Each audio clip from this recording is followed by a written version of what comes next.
The narcissistic daughter had her elderly mother forcibly committed and didn't know what would happen next. Have you ever wondered what it feels like when the person you trust most suddenly pulls the rug out from under you? When your heart tells you you're safe, while reality quietly destroys your life in the background?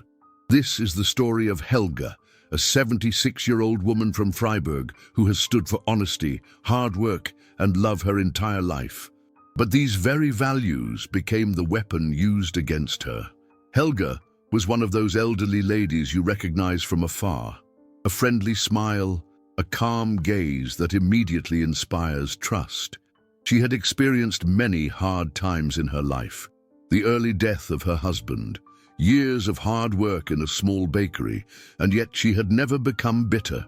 On the contrary, she was proud that she had raised her family against all odds. Her granddaughter Claudia was especially dear to her heart. Claudia was the daughter of Helga's youngest son, who had often faced difficulties in life. For Helga, Claudia was more than just a granddaughter. She was her light, her hope, the little girl she had carried in her arms so often as a child. That's precisely why it wasn't difficult for Helga to entrust Claudia with her savings. "Grandma, I can take care of your banking affairs. That way you won't have to worry anymore," Claudia had said one evening. Helga had hesitated, but her granddaughter's warm smile, the smile that reminded her of earlier times, silenced her doubts. "It's better this way," she thought.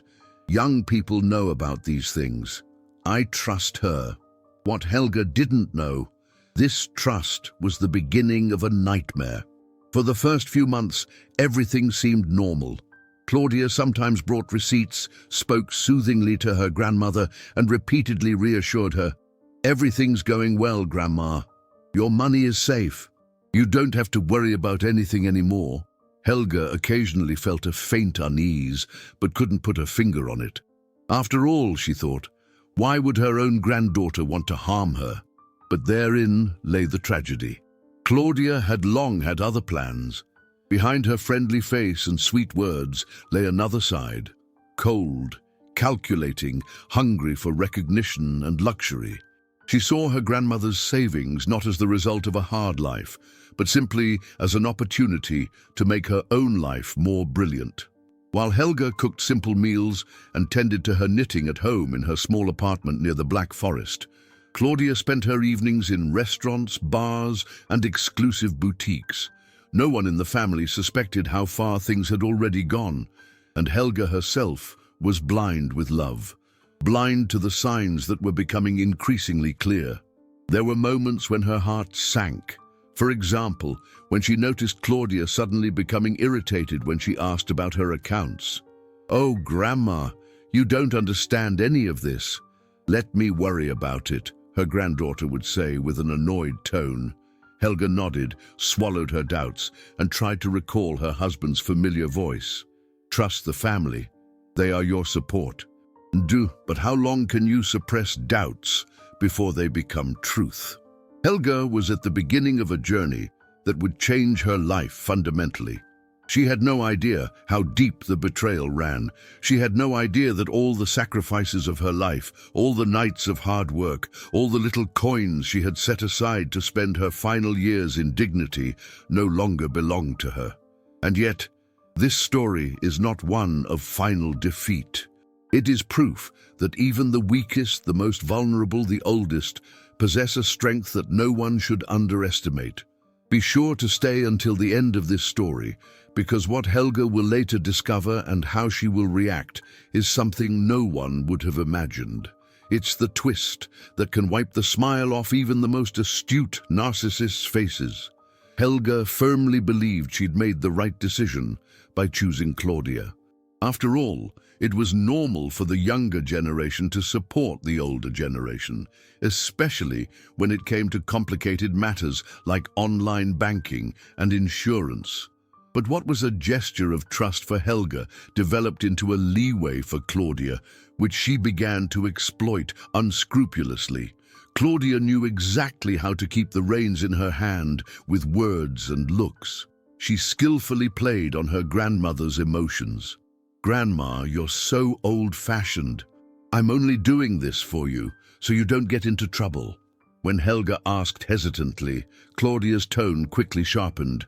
"Don't you trust me, after everything I do for you?" For Helga, it was unthinkable to distrust her granddaughter. So she remained silent, even though she was increasingly churning inside. What Helga didn't know, Claudia had long since started transferring her savings bit by bit into her own accounts. At first, it was small amounts, sums that were barely noticeable. A few €100 here, a little more there, but over time the numbers grew. Claudia had the power, and the more she got, the less she could stop. She loved feeling in control. While her grandmother made tea in a modest kitchen and enjoyed a slice of apple pie, Claudia had champagne served to her, bought designer handbags, and posted pictures on social media to garner admiration. Her friends had no idea where the money came from. They considered her an ambitious, independent woman who had made it. In reality, she was a master of deception, exploiting the credulity of her own family. With every lie, with every concealed account transaction, Claudia's sense of superiority grew stronger. She began to control Helga not only financially, but also emotionally. When Helga cautiously asked about her savings, she received answers that belittled her even further. "Grandma, please, stop making a fool of yourself. You don't understand anything about numbers. Just trust me." Sometimes, when Helga lay awake at night, she remembered the earlier days when Claudia was still a child. The little girl who had held her hand with shining eyes was now barely recognizable. But Helga refused to accept that the innocent child had become a woman who would break her heart. Claudia took every opportunity to isolate her grandmother. She convinced Helga that the other family members were too busy or lacked any real interest. "I'm the only one who truly cares about you," she whispered, while simultaneously ensuring that no one else had access to the old woman's finances. Helga believed it, and clung even more tightly to her relationship with her granddaughter, unaware that she was falling deeper into a trap. The abuse was subtle, but effective. Helga gradually lost her confidence in herself. "Maybe Claudia is right," she often thought. "I'm old. I don't understand these modern things anymore." She began to suppress her own doubts, afraid that Claudia might get angry or turn away from her completely, but the truth couldn't be hidden forever. In her conversations with Claudia, Helga increasingly felt a coldness that made her shiver. Her granddaughter, who used to run into her arms laughing, now spoke to her in a tone that no longer contained warmth. "You should be grateful that I'm helping you," Claudia said sharply one day when Helga cautiously asked why she was never allowed to see the bank statements. These words struck Helga to the heart. Grateful?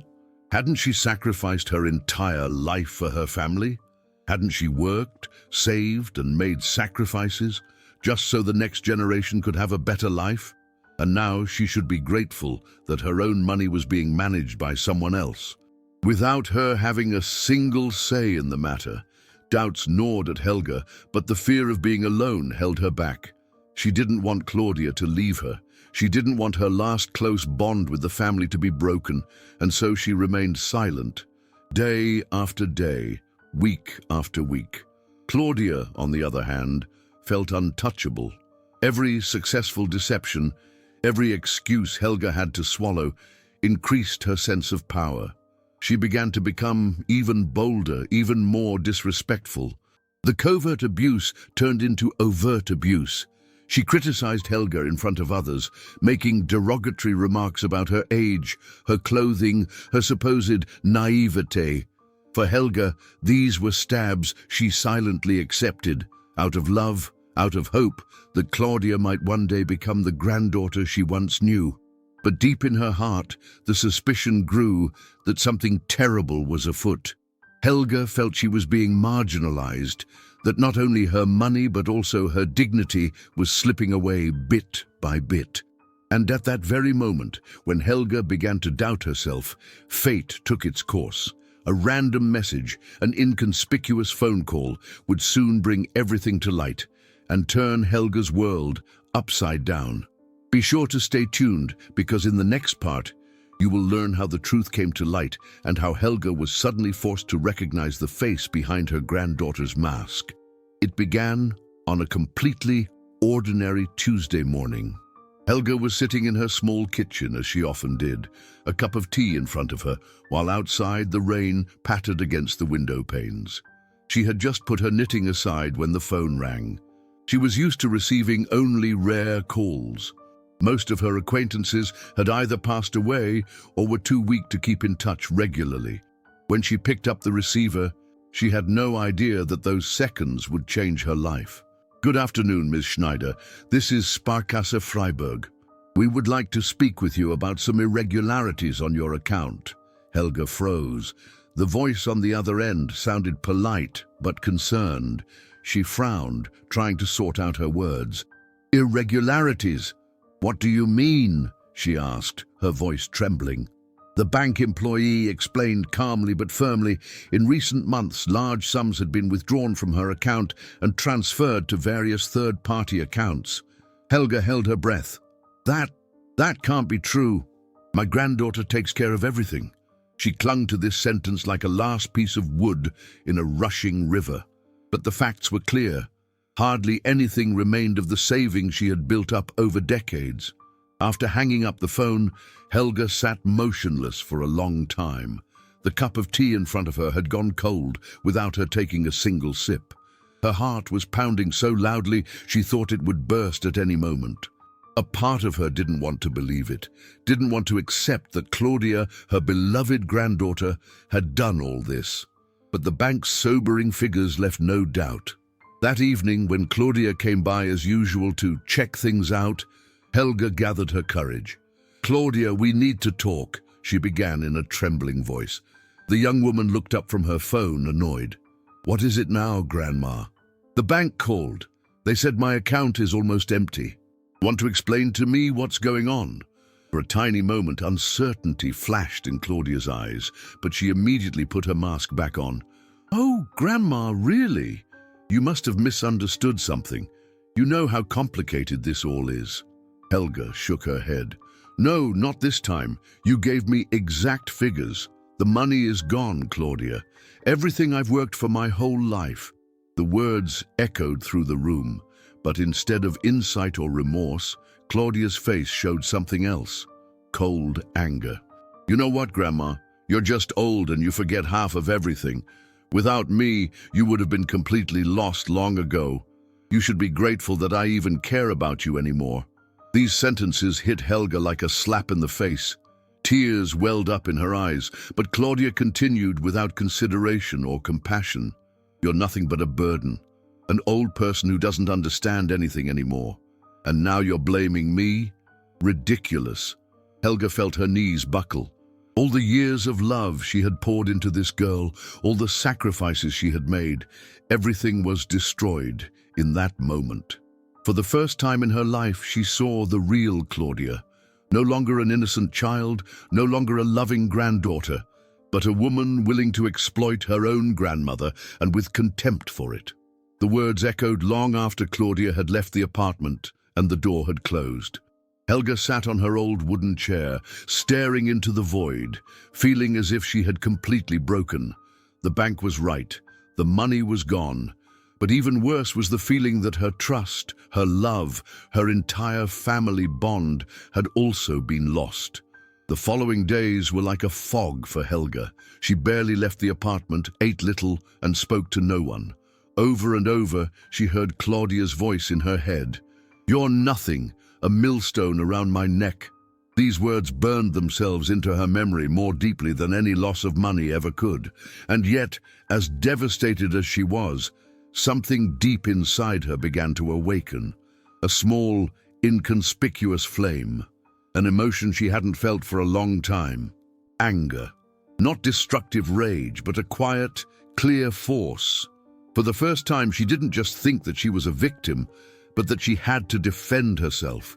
It was this inner spark that changed the course of history. While Claudia continued to feel untouchable, Helga began to take the first steps that would ultimately reverse everything. What Helga didn't yet know, help would come from a source she had long thought lost. And that would be the very moment when the narcissist's mask would finally break. Be sure to stay tuned, because in the next part, you'll learn how despair led to an unexpected turn of events, and how Helga found the courage not only to accept the truth, but also to bring it to light. Helga felt as if her world had shattered into 1,000 pieces. She spent the days following her confrontation with Claudia as if in a shadow. She barely closed the curtains, ate almost nothing, and spoke to no one. It was as if someone had pulled the rug out from under her. But in this darkness, something happened that she hadn't expected, a ray of light that came from a completely unexpected direction. One evening, her doorbell rang. Helga briefly considered whether she should even open it. Perhaps Claudia was standing there again, with her usual cold stare and hurtful words. But when she opened the door, her breath caught in her throat. Standing before her was Marcus, her eldest son, whom she had barely seen in years. Marcus had always been the proud one, the one who had gone his own way from an early age. There had been misunderstandings between him and his mother, especially after his father's death. They had become estranged, and at some point Helga had given up hope that he would return.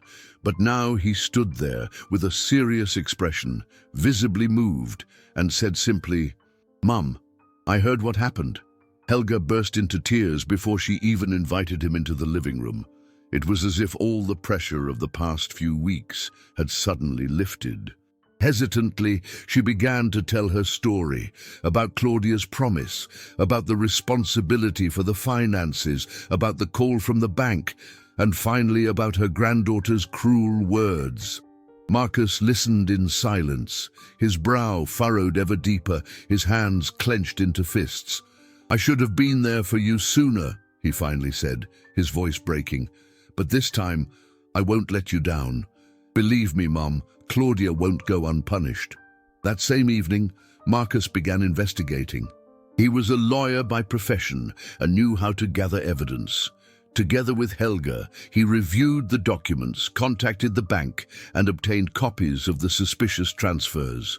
The more documents they had in their hands, the clearer the extent of the fraud became. Claudia hadn't just withdrawn a few sums, she had systematically plundered her grandmother's entire fortune. But Marcus knew that bare numbers weren't enough. He wanted to make sure the truth was clear to everyone, including those family members who had previously believed Claudia was the loving granddaughter. So he organized a meeting at his mother's house, inviting his brother and some relatives. When Claudia arrived at the agreed time, she was initially completely unimpressed. She entered with her usual confident smile, greeted everyone superficially, and sat down as if it were a perfectly normal family gathering. But the atmosphere in the room was tense. Marcus let her talk first, let her play her part, before placing the documents on the table. "Claudia," he began in a calm but firm voice, "we know what you did." Claudia laughed mockingly.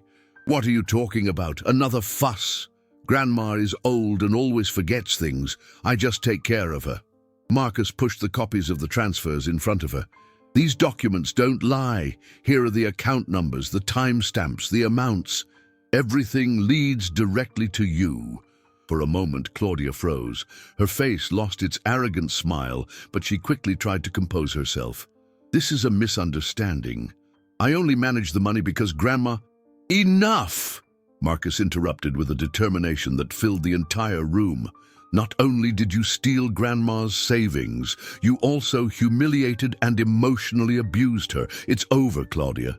Helga sat silently by, her hands shaking, but something began to grow inside her that she hadn't felt for a long time. Relief. For the first time, she was no longer alone. Someone stood by her side. Someone spoke the words she herself hadn't dared to say. Claudia, however, couldn't bear to lose control. "You're all against me," she screamed. "You have no idea what I've done for this family. Without me, Grandma would have been gone long ago." Marcus stood up, looked her straight in the eyes, and said coolly, "Grandma doesn't need you. She has us, and she has the truth. Your time is over." It was as if someone had lifted an invisible chain from Helga's shoulders. All the burden, all the fear, all the shame, it began to fall away. For the first time in months, she could breathe deeply again. That same day, Marcus initiated legal action. The bank supported her, and the evidence was overwhelming. Claudia faced a reality she had never imagined possible. She could no longer hide her actions. For Helga, this moment was an unexpected turning point. Not only because the truth finally came to light, but because she realized that, despite everything, she wasn't alone. That there were still people standing up for her, that her voice, however weak it seemed, could be heard if she found the courage to raise it. And that was precisely the true power of this moment. Helga had begun to reclaim her dignity. But the story wasn't over yet. What happened to Claudia, the consequences she had to face, and how Helga ultimately opened a new chapter in her life. All of this was yet to become clear. Be sure to stay tuned, because in the final part, you will learn how Helga not only regained her material security, but also her inner strength, and how a woman who had lost everything ended up stronger than ever. The weeks following the revelation were like a new awakening for Helga. Although the pain of her granddaughter's betrayal still haunted her like a shadow, she simultaneously felt an unexpected strength. For the first time in a long time, she felt like she was no longer a victim, but the master of her own life again. Claudia, on the other hand, was confronted with a reality she never would have imagined. The bank, the police, and eventually the public prosecutor's office began investigations. What she had skillfully concealed for so long was now meticulously exposed. Every transfer, every purchase, every lie. The image of the self-sacrificing granddaughter shattered. The family she had charmed and half-truthed for years turned away. Relatives who had once fallen for her stories now saw clearly. Shame and horror were evident in their faces as they realized how far Claudia had gone. The young woman who had always portrayed herself as the center of attention suddenly found herself alone. It was a strange feeling for Helga. For years, she had longed for Claudia's closeness and love, hoping that her granddaughter would one day show the warmth she once had. But now that everything had come to light, she realized this hope had been an illusion. She had to let go in order to move on with her life. Marcus stayed by her side during this time. He not only helped with the legal steps, but was also there for her emotionally. "Mom," he said one evening as they sat together at the kitchen table, "you have more strength within you than you think. The fact that you got through this shows that you can never give up on yourself." Helga smiled weakly, but there was gratitude in her eyes. The legal proceedings dragged on for months, but the outcome was clear. Claudia had to answer for her actions. Some of the money was recovered through the banks, but another portion remained irretrievably lost. But for Helga, the money was no longer the most important thing. Far more important was that the truth had come to light and that she herself had found the strength to no longer allow herself to be belittled. She began to reorganize her life. With the support of Marcus and some old acquaintances who had learned of her situation, she reconnected.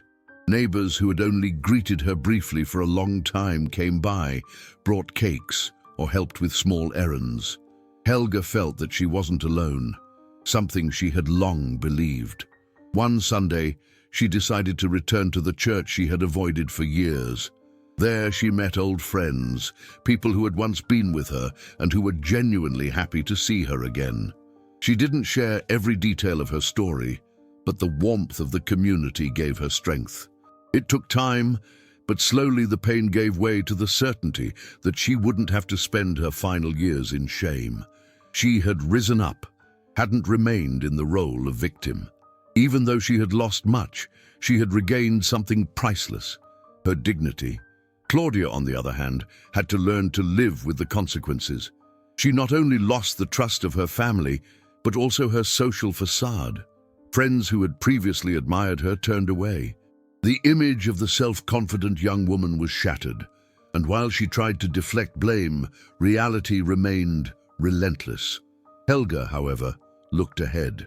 On a warm spring morning, she sat on the bench in front of her house, the sun on her face, and took a deep breath. For the first time in a long time, she felt at peace within herself. She thought about the past months, the tears, the humiliations, but also the courage she had found. "I didn't live my life in vain," she whispered softly. "I fought, and I won, not against Claudia, but for myself." At that moment she knew. The true legacy of her life wasn't the money she had saved, but the strength she carried within herself, a strength no one could take away from her. Thus, Helga became a silent example that even in the darkest hours, hope and dignity can be rediscovered.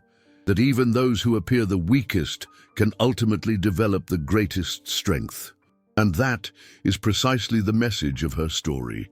You are never too old to fight back, never too weak to regain your dignity, and never as alone as you sometimes think. Sometimes it's the quietest people who carry the greatest strength. Helga's story shows that dignity and hope can be rediscovered even after profound betrayal. Perhaps you know someone who has experienced something similar, or perhaps you carry a similar burden in your heart. These stories remind us that there is always a way forward, even when all seems lost.